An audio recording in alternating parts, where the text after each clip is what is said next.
All right, joining me right now on the program on the line, we got Jimmy Batts. I'm going to call him Jimmy, not the Greek. If everybody really knows sports wagering in the past, there was a famous TV commentator called Jimmy the Greek. So this is Jimmy, not the Greek, but he has been a sports analyst for over 35 years with an expertise in NFL handicapping, and he's going to join us today to talk a little NFL wagering. How you doing, Jimmy? I'm doing great, guys.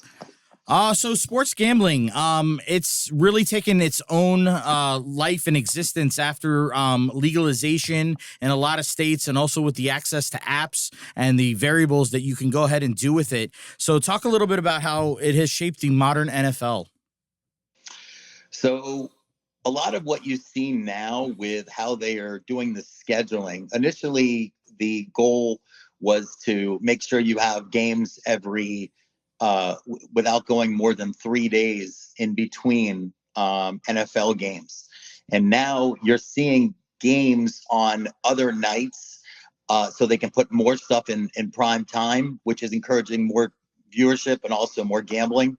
Also, a lot of the stuff you see when the pregame shows and stuff like that, they are referencing spreads. Sometimes you see, live spreads going on for totals and point spreads as well. So gambling has just become so much more mainstream during the broadcast now. I mean, ESPN Bet talks about different fantasy props.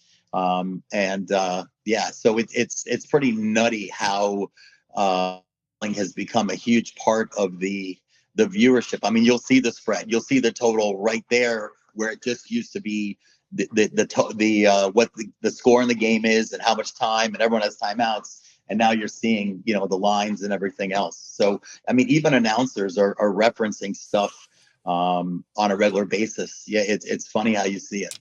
And it's just become part of the culture. I mean, I assume you're tying it into like when they'll do like the prediction factor, like the prediction ratio, where like a team A will be up on team B by like 14 points with 2 minutes left, and it'll show like team A's got an 83% chance to win right now, and then people are probably going to their phones and their apps and betting, whether or not team B might score or come back and win the game based on those possibilities, right?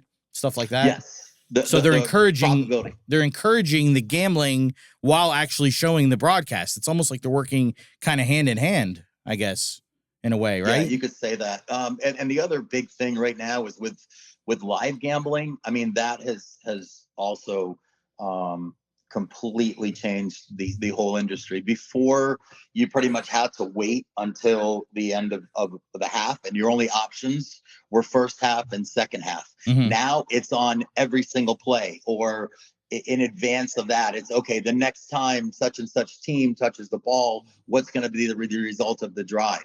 So, and they're throwing all these options out there, and it certainly makes things, very, very interesting. And it definitely kind of keeps people, even if they want to bet a small amount, they're sitting there on every play. Now, also, a game could be a complete blowout, right? But now you're still going to go, oh, okay, well, now look at the spread. Now maybe they can cover on the back end. We might get a garbage touchdown on this end of it, or I think that's going to happen. Right. Team A is going to play for field, or they're going to nurse their lead. They're just going to run the ball a couple times, keep the ball in bounds, and then punt, and then kind of go to a little bit of a prevent.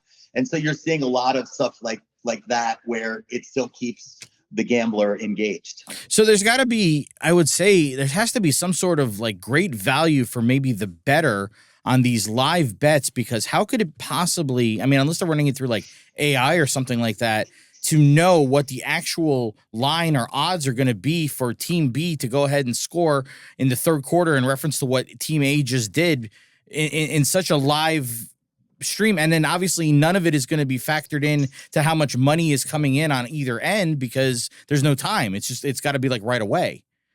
Right. So so you're right. Now you have a couple of things that are in play here. Number one, a lot of what happens with lines is all based on statistical data, especially with second half lines.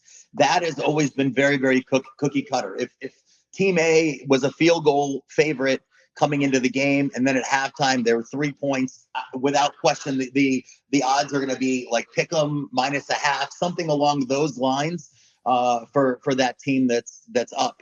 because they were already favored. They're, especially if they're at home, they're going to make them a half-point favorite. But everything kind of fell into a very, very systematic approach.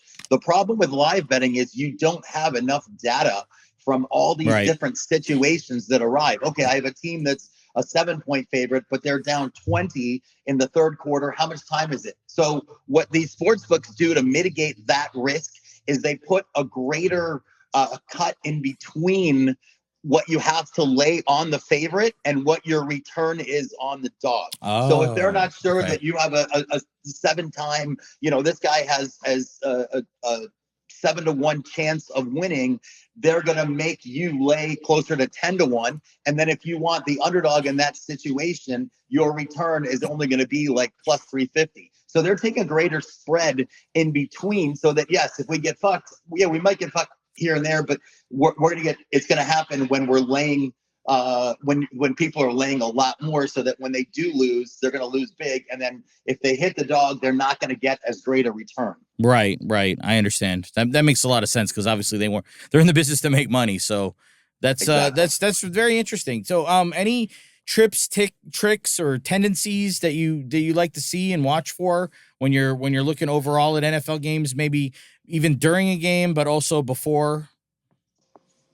So what I've noticed is there seems to be a little bit of a bias toward the home dog, especially when they're getting one touchdown. Full touchdown or more. Mm-hmm. And the home dog, the advantage of the home dog is magnified even more so in the playoffs. We saw it this year with, Carolina as a 10-point dog. We saw it again with the Bears as a 4-point dog to the Rams. And the Bears covered that as a home dog. And then you had the Broncos in the playoffs, even without their starting quarterback, getting 4 to the Patriots, and they covered that as well. So historically, and going back to about 2000, whenever you see a home dog getting 4 or more points in the playoffs, you can take your money to the bank with it. It has been an extremely good play. The Tim Tebow playoff game against the Steelers, another great example. The Seahawks game against the Saints. Against the Saints. Mm-hmm. You had an NFC Championship game with the Eagles playing at the Cardinals, the Kurt Warner year, and the Cardinals were a 3.5-point home underdog, and they won that game outright. Mm-hmm. So it's funny the magic of the playoffs and whatever. But I will also say one more thing: during the regular season, primetime games are, even for whatever reason, there's something about being a big home dog in prime time that the dog rises to the occasion. You're under the lights. You're the only show in town. And, these guys come out to play, and perhaps the road team's a little bit more into something.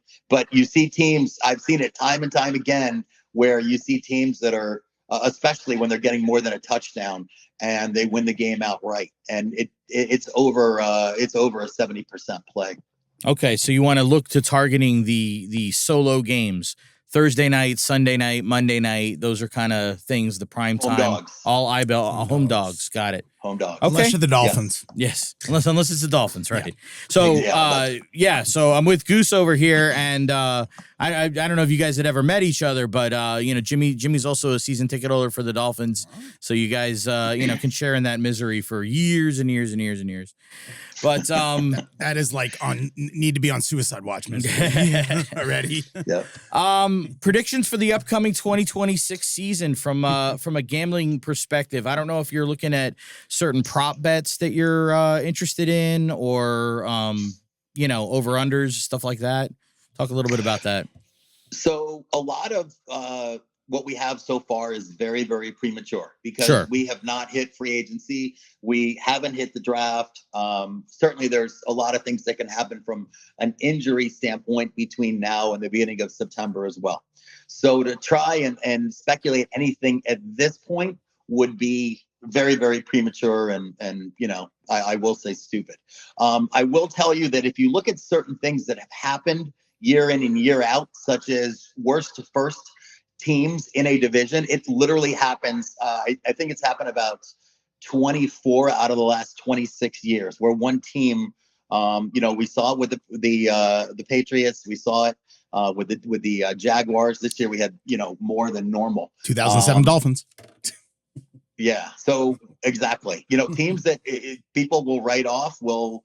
It's a crazy, crazy sport, and there are 8 divisions, and something crazy can happen. So if there is a team that you think might have the tools to do it, I mean, looking at last year's standings, there's one obvious team to me that I absolutely expect a resurgence from, and that's the Detroit Lions. They were last in their division. They do play in a very tough division, but certainly you can look at a lot of regression that takes place. I'm a big fan of the futures market.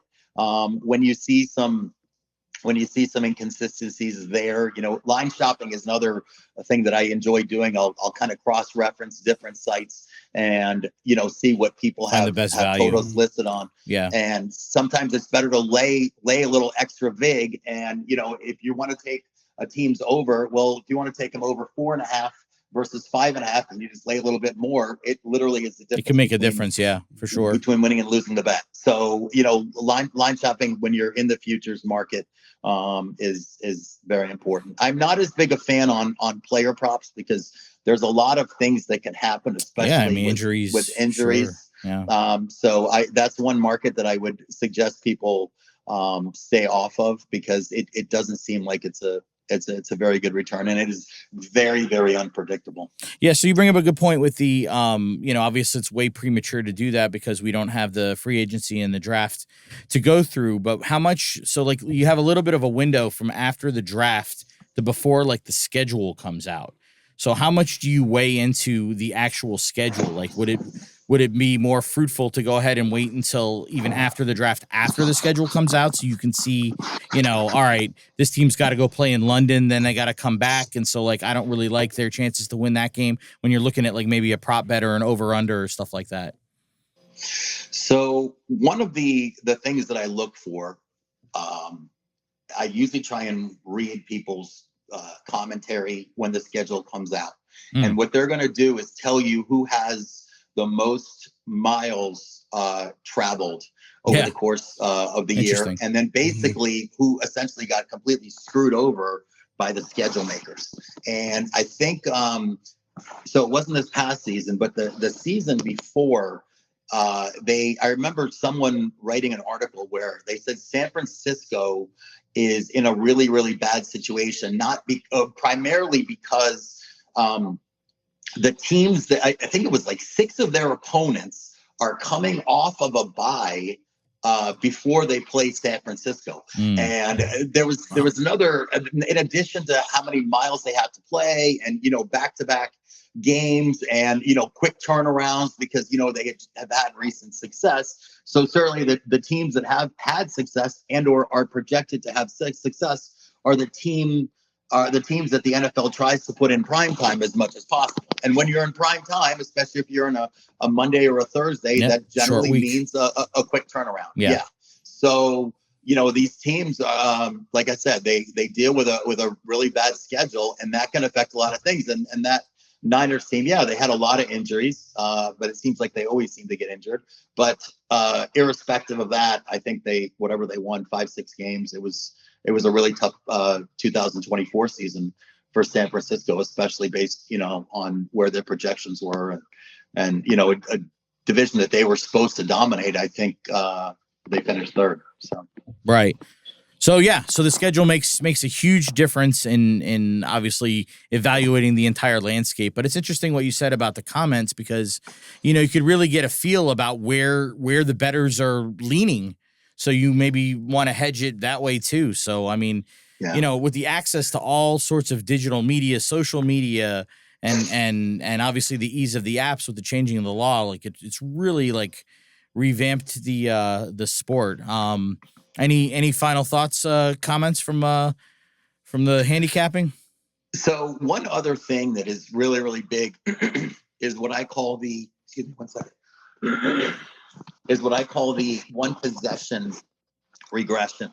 So you take a team like the Chicago Bears.